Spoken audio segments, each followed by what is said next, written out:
So we were in welcome everyone. So Scott was starting to make some announcements, and I was like, this should get on the recording because while there's a specific group he started talking about, we have them regularly. So Scott, Okay, hi.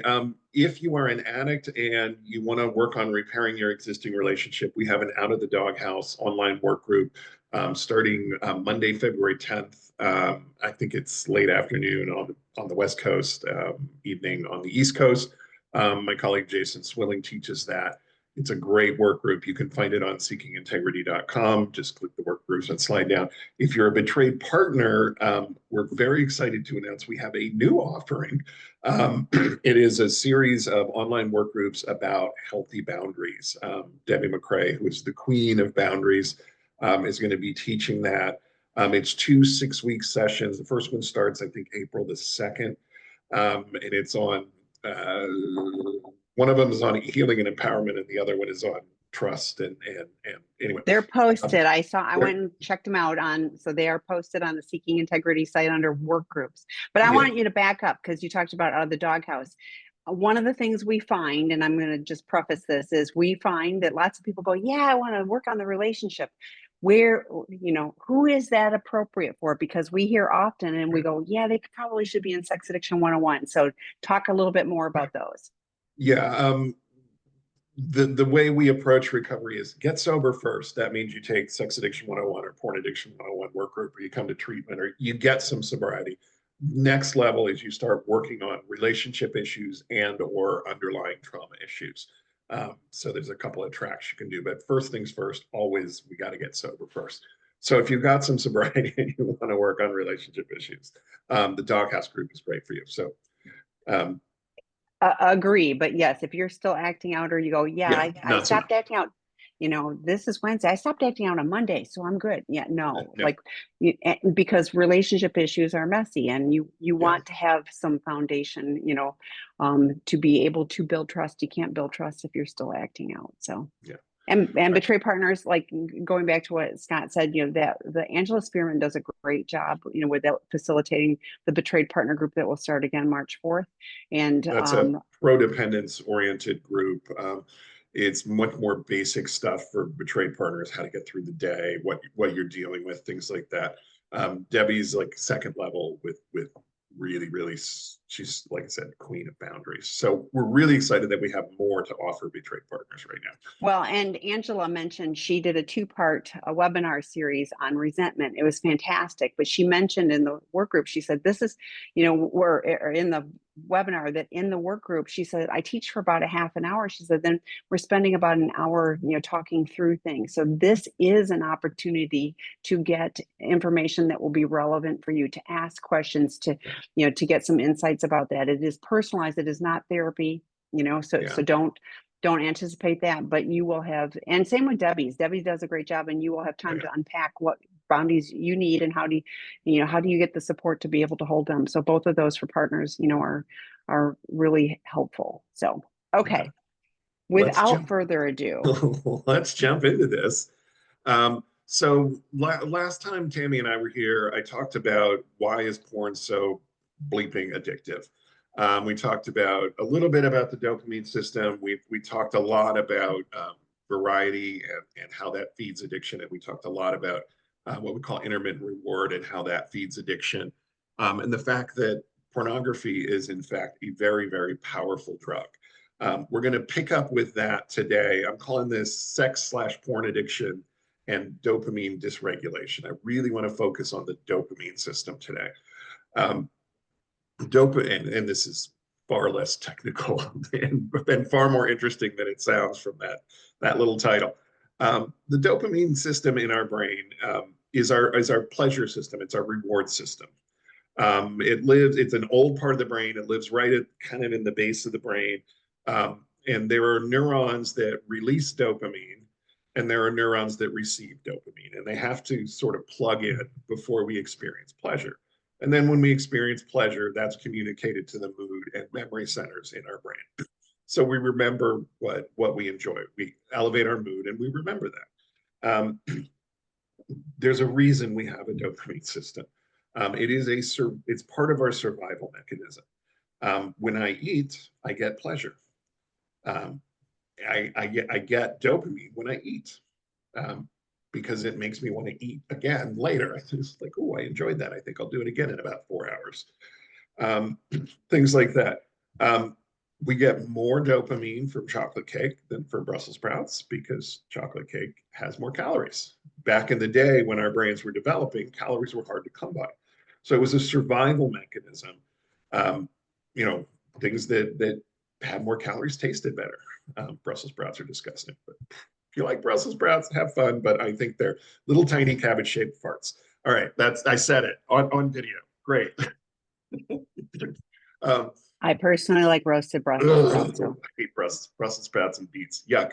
Anyway, so I mean, we talked a little bit about this when we were talking variety last week. I still need the nutrients that Brussels sprouts provide. Um, but hanging out with my friends, I get a dopamine blast because if I go hunting by myself and I run into a saber-toothed tiger, I'm going to lose. I'm going to be dinner. If I go hunting with a group of friends, we run into a saber-toothed tiger, we're going to have tiger for dinner. So we get a reward for hanging out with our friends. And our dopamine system, it likes to live between a baseline of 100 and a baseline of 200. 100 is sitting around, everything's fine, not doing much of anything. 200 is the highest naturally occurring reward, which comes with an orgasm. We get rewarded for sex because survival of the species. We get pleasure from an orgasm. And we remember that and we want to do it again at some point. So that's how our dopamine system works. And our brains like to live between 100 and 200. This is the natural level. Anything below that, we're depressed. Anything above that is unnatural and kind of freaks the brain out. The problem with addictions is we can manipulate the dopamine system. You know, we got a baseline of 100. Food is like 120, 130. Hanging out with our friends, 120, 130. Winning the big game with our friends, maybe 150, 160. 200 is orgasm. Certain drugs, we can manipulate the dopamine system. We can give ourselves pleasure for something that is not life affirming, like alcohol. Comes in at about 160 to 170. That's a lot of pleasure. There's a reason people get addicted to alcohol. Opiates, very similar chemical construction to alcohol, processed in the brain and body similarly, comes in at about 160 to 170. Fair amount of pleasure. We also get some relaxation, disinhibition, things like that. Other things that people like. We get addicted. Then we get into something like nicotine. Nicotine is a stimulant. 100 normal, 200 orgasm, alcohol, opiates. Nicotine, 220. Nicotine gives us a huge blast of dopamine, very short-lived, but it gives us a huge blast of dopamine. There's a reason people smoke 2 packs a day, even though it's killing them. They're getting a huge dopamine hit. Orgasm gives us some other neurochemicals. Most people would prefer an orgasm to a cigarette, but and then there's a reason people pair cigarettes and orgasm. Very similar highs. Cocaine, very addictive drug, comes in at 350. I think we covered all this last week. Cocaine comes in at 350. Porn also comes in at 350. I mean, baseline, orgasm, porn, sex addiction, sexual fantasy comes in at 350. We actually get more pleasure from the fantasy than we get from the orgasm. This is why sex and porn addicts, I'll say, you get high from the hunt. And they all go, they're like, yes, it's the hunt, it's the fantasy, it's the prep, it's the chase, it's that, whether it's looking for the perfect porn image or scrolling looking for the perfect hookup or the perfect prostitute, or it's much more about the hunt than it is about the actual sex act. As a matter of fact, the actual sex act is a come down, and the orgasm brings the high to a screeching halt, but that's another class. So the dopamine system, basically we are manipulating our dopamine system, and we can get really, really high with sexual fantasy. And unlike cocaine, Porn is cheap, sexual fantasy is cheap, prostitutes not so much, but the fantasy, the chase, the hunt is cheap. So, hey, what's wrong with being high all the time? Okay, well, it distracts us from life. Our partners don't enjoy it, but that's not what we're focused on today. Today, we're focused on the dopamine system. And the brain, interestingly, is what we call a self-monitoring and self-healing organ. I always call it organism, but it's an organ. It pays attention to itself and it adjusts when things go wrong. If I lose my sight, my hearing increases, my sense of touch really increases. Hearing and touch are the ones that really increase. This is why blind people can read Braille really easily.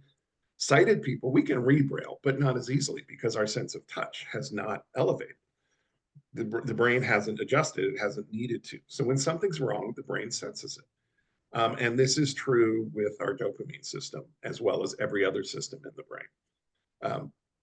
So if I'm looking at porn multiple hours a day, or engaging in sexual fantasy off and on all day, every day for weeks on end, the brain is like, Scott's brain is, he's up around 300, 350 a lot, like too much. Something's wrong. So the brain will adjust. Remember what I said, little dopamine neurons firing out dopamine and little dopamine neurons receiving it. And they got to plug in to get, the pleasure. So it'll reduce the number of producers to this, and it'll reduce the number of receptors to like this. So now I'm getting this instead of this from the same input. That's your visual for the day. I'm tracking. It's good. Okay, as long as you know that. I mean, that visual works. Yeah. But, I'm getting, it's like a dimmer switch. The brain just kind of turns down the volume. It says, no, that's too much pleasure, too much of the time. So it turns down the volume. So me being an addict, what do I do? Tami, what do I do? You increase. Yeah, I fight back. New, different. Yes. Right. Yeah. Yeah, with pornography, I look at more pornography, or I look at more intense versions of pornography. It's with alcohol, I go from 1 beer to 3 beers, or I go from 3 beers to hard liquor, or I go from hard liquor to drugs, we escalate. This is tolerance. The brain turns the switch down, escalation, we turn it back up. We're chasing the big high, the 350 dopamine, 350 level of dopamine. As a porn addict, I'm always chasing the 350. We call that chasing the dragon. But the brain keeps turning it down. I keep turning it up, down, up, down. With pornography, escalation is really easy to track. Almost always it tracks with the things become more and more and more and more taboo. To the point where I'm crossing boundaries. I'm looking at things that would have turned me off in the beginning. Drug addiction, it escalates from beer to heroin. Sex addiction, it goes from, maybe pinching somebody in the office to, hiring prostitutes and, all kind of, there's escalation. So tolerance, escalation, we just mess with that dimmer switch over and over and over until our lives are completely out of control. We're doing things that violate our values, that violate sometimes society's values, certainly violate our relationship agreements. This is how sex addiction gets out of hand. Eventually, interestingly, the brain wins. There's not enough taboo in the world to get me up to 350 again. If I'm looking at the most taboo porn or whatever, I can still get up to 200 maybe, with that stimulus, which means I can have an erection and an orgasm. Still with porn, but I'm not getting the high that I used to get. So this is all fine. I can still get, all this stuff. I can still get high, but here's where it runs off the rails. I've only got one brain and I've only got one reward system. And when the volume gets turned down on porn or sexual fantasy, it gets turned down on everything. My long-term partner who used to get me to 200, no problem, because beautiful, sexy, wonderful, smart, funny, love. The dopamine system has been turned down. That partner's getting me to like 130 or 140 now. And that's not an erection, let alone an orgasm. This is what we call porn-induced erectile dysfunction. One of the findings, Pat Carnes did a study. One of the findings, like this is a long time ago, one of the very first studies about sex addiction. One of the things he found is sex addiction or sex addicts are bad at sex. And this is why. Sex addicts have all kinds of sexual dysfunction. Erectile dysfunction, delayed ejaculation, anorgasmia, which is the inability to reach orgasm. With a real world partner, sex addicts experience all of these, especially porn addicts. It's because of tolerance and escalation going back and forth. Eventually, the brain wins.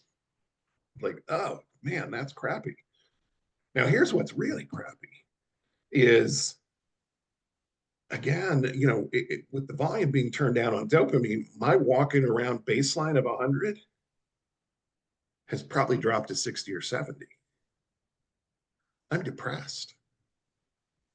Countless addicts will go to a therapist and talk about depression. We don't mention our addiction. I went to multiple therapists and talked about I'm depressed. I wanted a pill to fix it. Pills don't fix it because it's the wrong part of the brain that they're working on. SSRIs don't work on dopamine. All right. And those are the primary, I'm depressed. Food doesn't taste good. Hanging out with my friends is boring. My world gets really, really small as an addict because my dopamine system is downregulated to the point where I don't want to get out of bed. I have to get high to get through the day. Heroin addicts invented this term, feeding the beast. It means I got to get high just to feel okay. Because my dopamine system has downregulated so incredibly far and that I can't get anywhere near where I want to go, and just making it through the day is the best I can hope for. This is tolerance and escalation at its worst. We walk around with what we call anhedonia, which is this low grade, ongoing, non-situational depression. We have created a chemical imbalance in our brain through our addiction. This is dopamine dysregulation. Life becomes miserable, and we go from wanting our drug to needing it. This is why it's so hard for addicts to quit. If I'm not getting high, I'm miserable. And this is why in early recovery, addicts are jerks. We'll turn a molehill into a mountain like that. We're depressed and we have no coping mechanism. We took our medicine away, and now I have to feel my way through this. Now, that's the bad news. The good news is the brain will reset. Just like it recognizes too much dopamine too much of the time, it'll start recognizing not enough. Scott's walking around at 60 and 70, and he's just there all the time. So it'll start opening up producers and opening up receptors. And eventually I get back to normal with the dopamine system baseline. Everybody's baseline's a little different, but I get back to whatever my baseline is. 6 months to a year, sometimes a little longer. Factors include like age, older guys, older people slower, younger people just heal faster. The quality of sobriety. Like if I still smoke cigarettes, guess what? I'm pounding on my dopamine system. It can't heal. This is why Seeking Integrity are treatment centers in non-smoking facility. If guys are smokers, we'll put the patch on them and wean them down because otherwise the brain can't heal. And if the brain can't heal, active addiction is alive and well. But 6 months to a year, sometimes a little longer. If you're older, if you've done things like meth or something, that can really slow it down. But straight up porn addict, straight up sex addict, 6 months to a year, the brain will reset.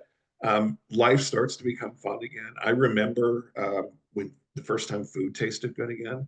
I'm embarrassed to say I was at McDonald's. I had a quarter pounder with cheese. I wish I was in a good restaurant, but it was McDonald's.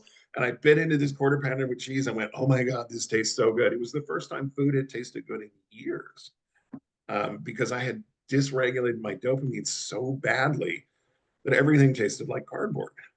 Um, you know, so the brain does come back. I started laughing at little jokes again, things like that. It was great. I really enjoyed it.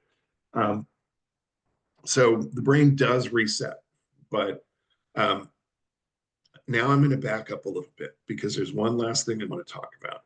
Um, we develop pathways in the brain. Think about a toddler learning to walk.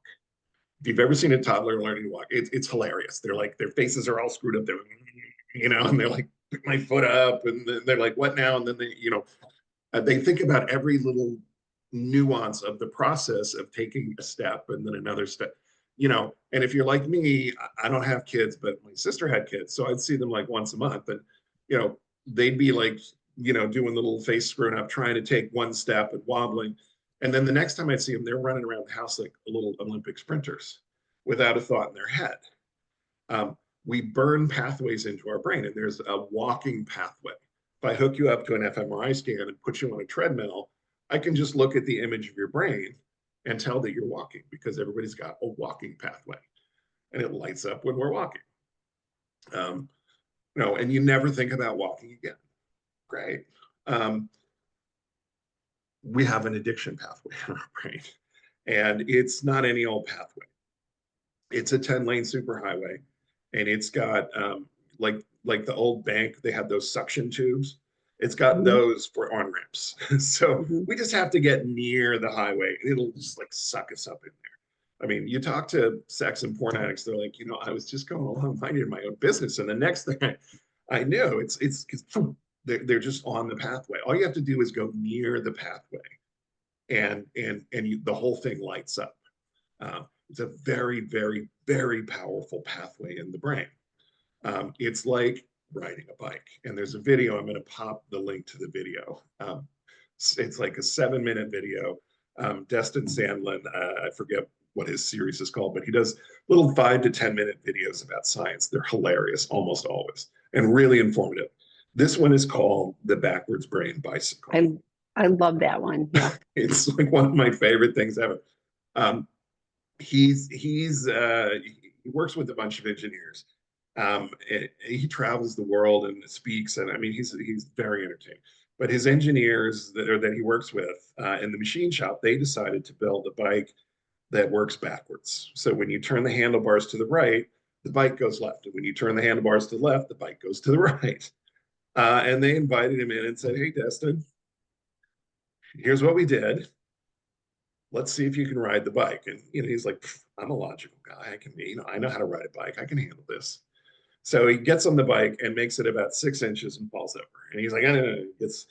Falls over. Cannot ride this. Cannot." He's like, "All I have to do is, turn left when I want to go right." Intellectually, he got it, but he had a pathway burned into his brain that knew how to ride a bike. And he was trying to get off of that pathway, and he couldn't. He couldn't ride the bike. So he took this, first of all, he's stubborn. So he's like, "I'm going to learn how to ride this damn bike." And then he thought it was hilarious. So he took it on tour. Speaking engagements, he'd mark out like 10 feet on the stage. And he'd have audience volunteer at one end of the 10 feet. And he'd be at the other end holding up $100 bill and saying, "You get here on the bike, you can have the $100. He never had to give the $100 away. Nobody could do it. But he's like, "I am going to." So he worked, and 8 months later, he could ride the backwards bike. Took him 8 months. Talk about, this is how long it takes to build a new pathway. 8 months. And interestingly, by the way, he had a little kid who was like 5 and wanted to meet an astronaut. He was going to go speak with some astronauts. So he said, "If you can learn how to ride the backwards bike," he made a little mini one.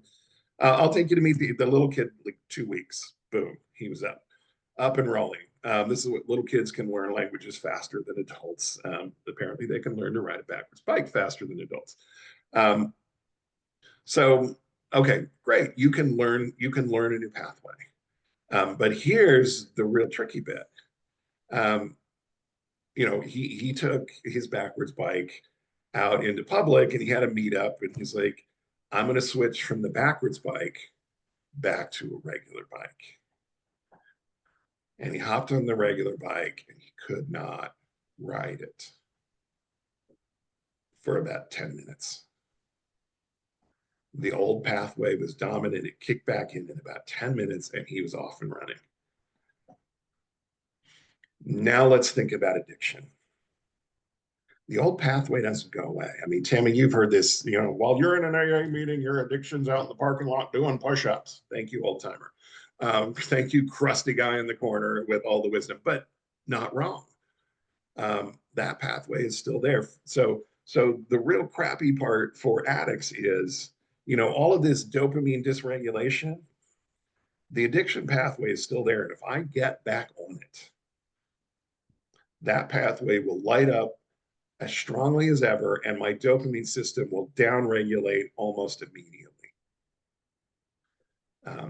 Because it'll be like, nope, not dealing with this again. Bonk. And there we go. Right back where we started. So dopamine dysregulation, it'll regulate back up, but boy, it'll go back down so fast you won't know what hit you. This is why people are like, oh, I can have one cocktail, or I'll just look at porn for 2 minutes, and it's fine. They look at porn for 2 minutes, and the next day it's 5 minutes, and the next day it's 9 hours because they're right back where they started. So that's the dopamine system. Okay, Tammy, thoughts? That was a lot. No, But it is a lot, but a couple of things. So first of all, like this sounds so hopeless, both for addicts it's and not. partners, and it's not. I think what is hard for addicts to understand is, because they're, the hanging on, I'm so afraid of letting go. But I was like, did you even notice that food didn't taste good? Like when you were in your addiction, you probably didn't even, like, we aren't paying attention to some basic things because we're so focused on, the acting out. We're not paying attention to what we're missing out on. We've got that, and even it's hard to quit. And yes, the McDonald's hamburger, the quarter pounder with cheese tasted really good after a period of time. Yeah. But as you were putting little pieces together, so it wasn't, like the switch flipped at a certain period of time, and like, oh, now everything's good, and now things taste Right. good. Like you were starting to make connections with your 12-step people, and with all of these things, Right. you were starting to do things in an esteemable way on a daily basis. So there's Yeah. a progression of this, and Yeah. and so yes, is this a hard thing? Yes. And we will never not be addicts, like you're talking about with the push-ups and the parking. Right. Yes, but we get a daily reprieve if we're willing to do the work. And food tastes good. I'm doing things in an esteemable way. My life is Right. full. Your life is full. We live a good life. We are not sitting there going, oh, I miss, having food taste like cardboard because, when I was acting out, nothing tasted good. That was such a great time in my life. We're not doing things that, quite frankly, get us in trouble, with ourselves and everyone else. So, there is hope in all of this. We have to be willing. And Yeah. unfortunately, you and I both know that there are too many people that throw in the towel.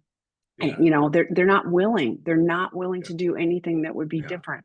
And And and nothing that's changes one if of the nothing changes. So go yeah, ahead. that's one of the reasons I like teaching about the neurobiology is, early recovery is hard.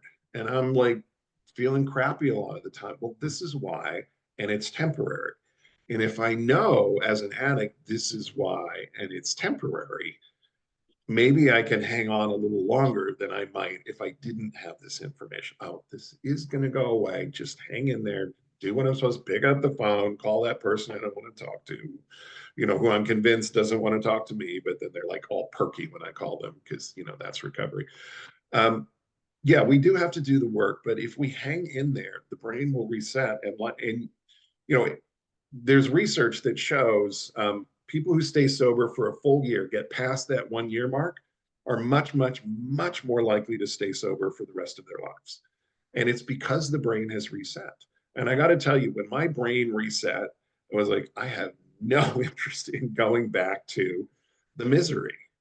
And Tammy's right. I wasn't really aware of how miserable I was because I was high all the time. I didn't know that I was lonely and bored and not enjoying myself. Um, Once I stepped away from that and stayed away from it for a year, it was so obvious. It was like, oh my God, my life was horrible. How did I let myself get to that state? And it's very easy to just think about that and go, oh, no, no, no. I don't need a drink. Thank you. I don't need a joint. I don't need porn. Just no. I like my life the way it is. So Yes, and we were both, in 12 step we talk about the gift of desperation. Like there is a point for us where if we're willing to lean into the I'm not willing to keep living like this, and hanging on to the lifeline that there is something different, because that was the other thing is I didn't know how to live differently, and I'm sure you didn't either, but then somebody goes, hey, there is a different way. And yes, the perky person on the other end of the phone who's figured out how to do recovery on a daily basis, yeah, and they're going like, you can have this too, if you're willing to do the work. The brain, I want to talk about, the brain doesn't magically reset. It isn't just like, well, if I wait 90 days or whatever, and then poof, right, no, like, this is like he was talking about with the bicycle. The guy kept practicing. It wasn't like he just right, waited around for 8 months and then all of a sudden got on it right, and and then he could ride it. No, he was doing the work to practice that on a daily basis or whatever, probably daily. He was very driven, in order to make things, to learn that. And if we are committed to this, to this different way of life, we get the benefits, based on our willingness to do the work. And I know you did and continue yeah, to, we do, we don't take it for granted. So, okay, we've got some questions. And then there was something else that you were talked about, and I was like, I want to, but we'll get, can sex addicts actually change? I'm the betrayed partner. uh, Yes, for all happily of the yes. things. Yes, yes. And here's what I read in this, and I'm sorry, is fear, fear. But just like we just said, sex addicts can change if they're willing to do the work. We don't, there is no magical pill like, Scott was talking about. You can't just, and just not acting out is merely abstinence. It's not change, then we're just not doing the things we weren't supposed to be doing in the first place. So we get recovery and healing for ourselves, which is reflected for others, to the degree that we're willing to do the work. Yeah, So with partners, we always say healthy boundaries for you. And Scott mentioned the healthy boundary work groups that are starting in April, but the Betray Partner work group, if you haven't already done it. So you have tools to use to identify how I take care of myself while I watch and see what the actions of the addict are that would move them towards recovery and healing. But we've talked about this before too. Like, yes, we do have healing, but it isn't. So here's one of the things I was thinking about, when Scott said, people who are in recovery for a year and doing the work are more likely to stay. There's also a gap. We've talked about it in my personal 12-step meetings. There's a lot of people that, get, nice coins and chips and cakes and whatever, different meetings have different, things. And then there's this gap. So it's like, years 1 through 10, and then there's a gap, and then there's the the older timers, and so it's the people that forget that this is a chronic condition, and they get lulled away into thinking that, oh yeah, like Scott said, oh, I can just watch porn for 2 minutes, or that content on that movie isn't really that bad, or one drink or whatever. Addiction is never about the acting out behaviors that we're doing. It's always the escape. And Scott has talked about this before too. I was thinking about when you were talking about, the bubble, and like, it like you can lose gaps of time, without really being in a conscious mind, because because you were talking about before, like, I drove down to a certain district and da da da da, have no recollection from the time I left the house, you know, like it just happened. And so when addicts say that, there's a grain of truth in that. It's like, I don't even know how that happened, because we're not intentional, and recovery really takes intention. yeah. Um, The okay. next question is, I was always very confused because my husband, who is a porn addict, never had a problem being with me in person without medication or anything, and he can go multiple times a day. So I never understood how that was even possible. Um, Different people have different physiologies, number one, and number two, maybe he was taking medication and you just don't know. I don't know. But yeah, some people that is their experience, but a lot of porn addicts, not their experience. Well, and it also, age and like, and how long, like you talked about it, somebody who's younger, Right. and hasn't, been doing these behaviors for decades, is more likely to be able to recover quicker than somebody who's, closer to our age and has been doing it for, years and years and years. Right. Okay. Can one be addicted to lying or just be avoidant of the conflict and get this dopamine? Why would one continue to lie or not be a person of integrity if it causes this horrible situations in one's relationship with their spouse? I am the addict and continue to avoid conflict and omit Right. certain situations that are promises that I have made. Okay. That's a great question and complicated. So, Yeah, one of the differences between habits and addictions is addictions do provide a dopamine hit.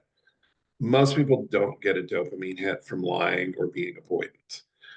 The reason we turn to an addiction is the dopamine hit distracts us from the pain of the conflict or the fear of the truth.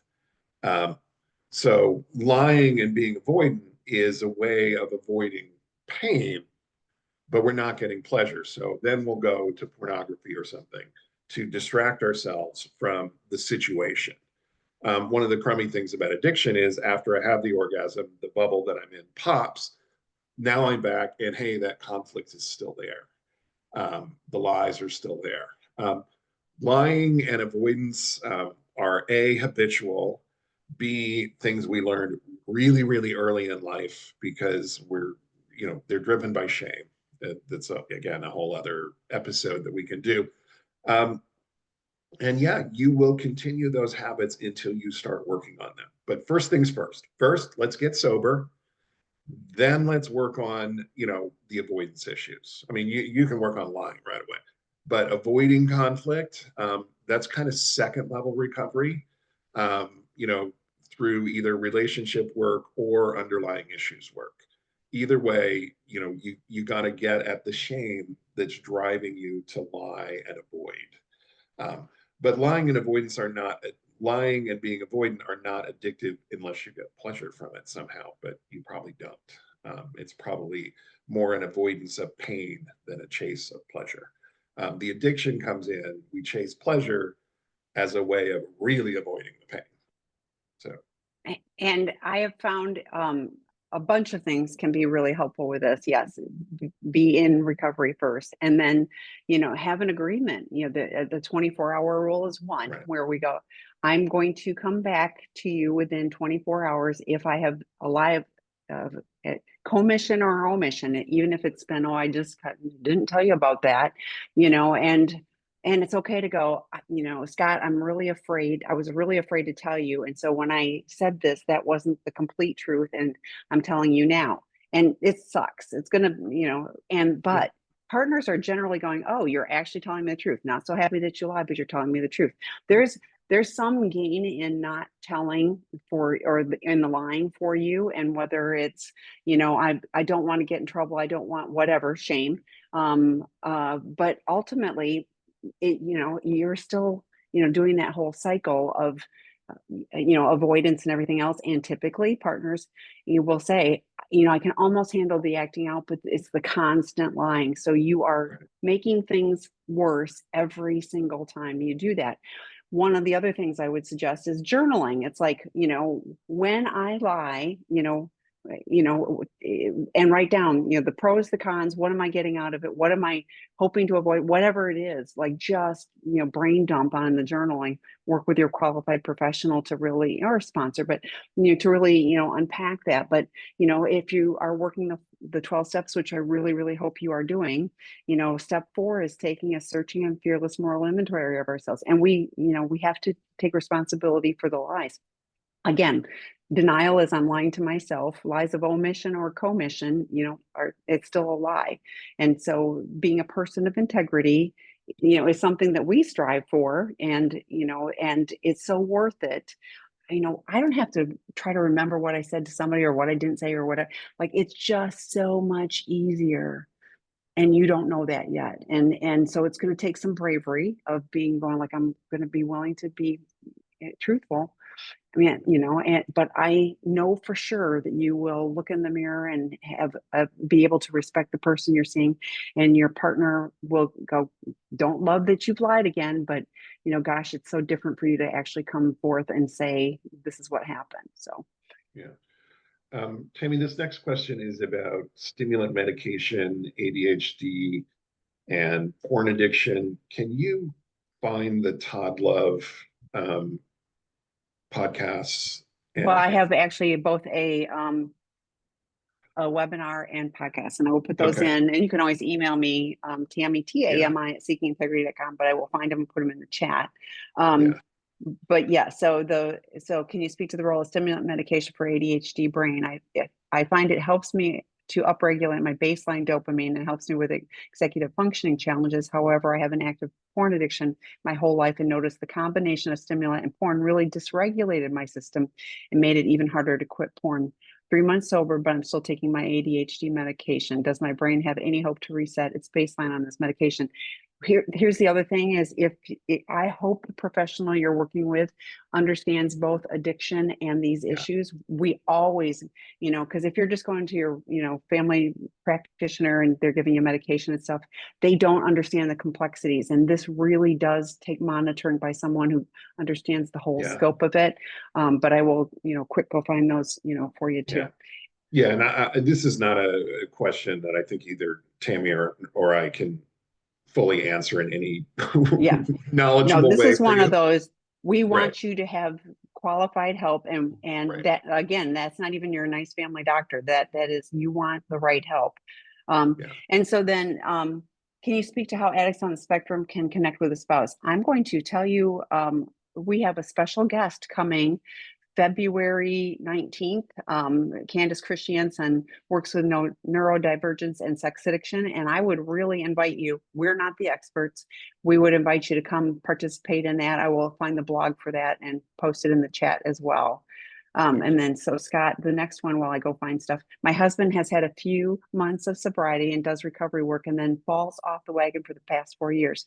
This feels so hopeless. When he is sober, he tells me he is sorry for all the pain he's caused me and that he is going to work on it every day, but it never lasts. How can they go back to it after all the work they do and after all the pain they have caused? Yeah, this is really what we're talking about with today's session is, you know, he's on the pink cloud. We call it the pink cloud for a couple of months. Oh, everything's great. I finally got this under control. I'm doing the recovery work. La da da da da. And then like every cloud, the pink cloud dissipates. The addict comes crashing back to earth. And guess what? His dopamine system has not reset. So he's dysregulated. He's dealing with anhedonia. He's depressed. And, and now he's miserable and his shame kicks in. And suddenly, before he knows it, he's back looking at porn or doing whatever it is he does to self-soothe, self-medicate his own pain. And, he gets in addicts who are in it, in the hunt, basically the bubble. We're in this bubble and it's us and our fantasy. And all the pain I'm going to cause to my partner is outside of this bubble. That big pile of work is outside of this bubble. The bills are outside. It's just me and this pleasant sexual fantasy. Um, and so it makes it easy for me to do things that are hurtful to my partner, because in the bubble, I forget that I'm hurting my partner, or I'm unaware that I'm hurting my partner. Um, it's a miserable cycle. And until the brain resets, this is why early recovery is so hard. And a lot of people spend 2 months clean, back out, 2 months clean, back 30 days clean. And it does feel hopeless. It's the revolving door, and it's hard. It's as hard for him as it is for you, although I'm not at all minimizing your pain, but he's miserable with this too. Um, I would suggest, upping the game with recovery. Maybe it's time for residential treatment, to really break through this and to come up with a longer term plan. Um, so yeah, Tammy, thoughts on that? Oh, I have lots of thoughts. I've put all the things in chat. To me, this is like what are you doing, partner, to take care of yourself? Because yes, Yeah, this will keep happening, and I say this all the time. No addict changes until the pain of change is less than the pain of staying the same. Right now, he's on this little merry-go-round, and 4 months in is nothing. No offense, and yes, we all got our little chips and all that, and yay. 4 years, 4 years. Oh, 4 years? I thought, Yeah, yeah, but it says he does this for a few months. but he's He's had a four few years months of in. sobriety, and yes. So no, this is every few months he just it's like that's so Scott did a great webinar on the cycle of addiction. That's what he's doing, whether it's every day or every Yeah. couple of months or whatever. So he's never getting any real traction in 4 years. He's never gotten any real traction. He's not done the real work, and if he's just like, oh yeah, I'm and I'm sorry and all that kind of stuff, just not acting out is just abstinence. We're not changing. If he was, did he do 90 12-step meetings in 90 days? Did he get a sponsor? Did he work the steps? Did he do our we've had the sex addiction 101 work group going for more than 4 years. What has he done? And yes, residential treatment, and he won't do it until the pain of change is less than the pain of staying the same. And so as long as and I'm not saying that you are contributing to this at all, but if he can just keep going, falling off the wagon, he's not even on the wagon. I'm sorry for you. And I would really encourage you, healthy boundaries for you of like, yeah, like it's too painful to watch you keep doing this. And it hurts me too much. And, I always have hope. And then I see you do this again to yourself and to us. And so here's what I'm going to do to take care of myself. Scott mentioned earlier, Debbie McCrae is going to have the boundaries course starting in April. Highly recommend that. But even the betrayed partner work group, if you have not already done that starts March 4th. And Angela, you'll talk about those things. This is more about what you need to do to take care of you, because he's an addict in active addiction. He's never had, he's had some abstinence, but he's never had any kind of sobriety or recovery. And I'm really sorry because he's missing out, just like Scott said.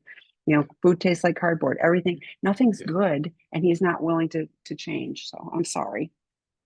Okay, not a question, but I want to say thank you. Oh, this has been one of the most helpful meetings I've been to in ages, and everything Scott is sharing resonates so much with me. Makes so much sense and actually gives me hope. Great. And here's what, if you haven't already done it, Porn Addiction 101 online work group, or Sex Addiction 101 if there has been acting out in person too, because lots of the sex addicts also struggle with porn addiction. So get the tools you need to do things differently. There is hope. There's and it's really good for those of us that are willing. Being sober as a person on the spectrum versus working recovery as a person on the spectrum. Could you speak to this? No, we're going to, and it's not, I'm not, seriously, let's wait for come to Candace. Candace's. She will tell you. That's Yeah, her entire work. She's trained our yeah, staff, on this. So like, we're not even going to pretend, yeah. like, As much as I want yes, to answer your question, yes, please go to Candace's, and because yes, she's an yes. expert, I'm guessing.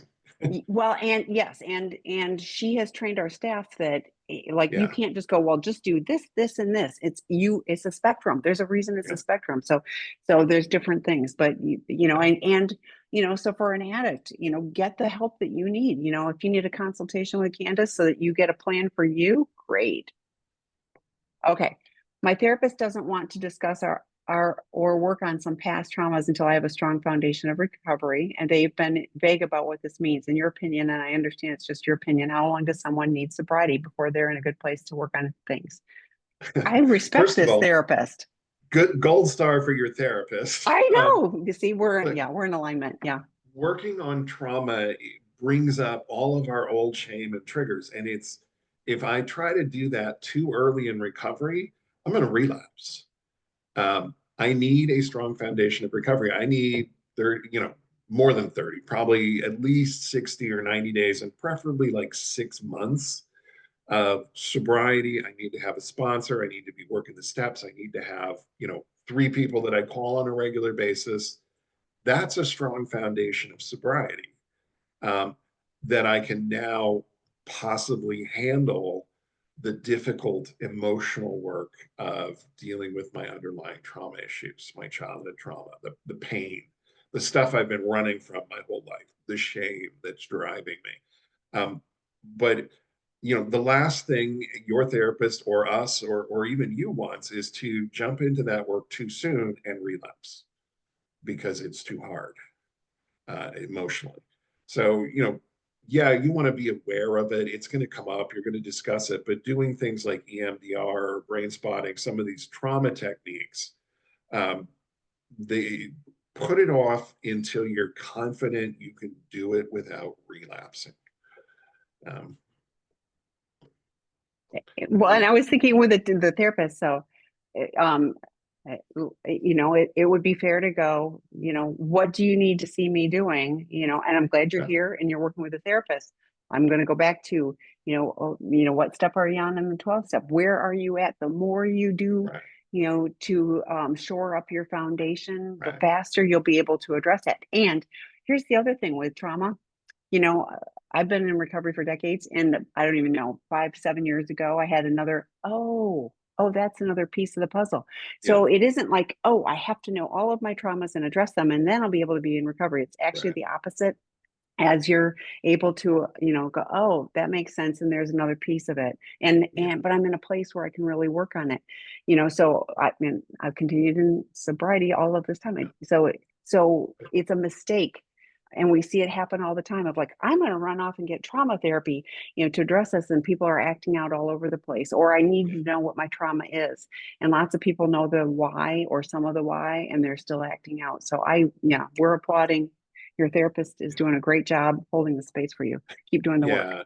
yeah. Yeah. Talk to you. I love Tammy's question. What do you need to see from me before we do this? How will we know that I'm ready? Mm-hmm. And then you can work toward establishing those baselines. Well, and I remember this was a while back on a webinar, but somebody was like, I'm feeling overwhelmed with, doing the trauma work. My therapist is, and Dr. Rob was like, talk to your therapist and tell them you need to slow down. Yeah, So there is absolutely a pacing, get that foundation of recovery and then hang on to that. Make sure nothing is going to cause you, to go back to acting out, to regulate, the uncomfortable of dealing with those issues. I mean, we found lots of things that we needed our maladaptive coping mechanisms to cope with. right. And as Scott was sharing, and it muted everything. And so, this is a journey. This is a lifelong thing. And, each day, if you're doing what you need to do on that day, you will make progress, and life will change in a, life won't get all better. Don't get me wrong, but things will change in a positive way. Okay, betrayed partner here. If the addict's porn addiction involves some specific traits, if he is in good recovery and we decide to stay together and proceed with our relationship, is engaging or incorporating these acts risky to sobriety and recovery? Okay. So That's a let's typical say they've got, question. So yeah, yeah, yeah. let's say he's got some kind of a kink, or just something spicy that he's been looking at with porn and may want to try with you. Um, is that healthy? Is it not healthy? It's a very individual couple based answer. Everybody's unique. That said, we define sex and porn addiction based on obsession, inability to control it, and consequences. You notice I don't say who or what you're interested in doing in bed. That has no real bearing on diagnosing sex addiction or even treating sex addiction. One of the things we say is you can enjoy the full spectrum of sexuality in your recovery, if it's not like overwhelming your thought process in life, if it's not out of control and spinning, and if it's not creating problems. So, most likely, if he's got really good recovery, The two of you can incorporate certain things and try them and use them as a way to grow closer. But healthy sexuality for recovering sex and porn addicts, this is how I define it, is it is a physical expression of the emotional intimacy that already exists. And that means sex needs to be an act of connection more than an act of intensity or performance. Um, so if you're feeling connected, the two of you are both safely feeling emotionally connected, have that intimacy, safe intimacy, and you want to try some fun things, great, go for it. What I'll tell the addict is if you feel your mind wandering or you start thinking about performance versus connection, stop. Just back up and say, you know what, my mind's not in the right place. Let's just back up and cuddle. Things like that. You can have a great sex life in sexual recovery.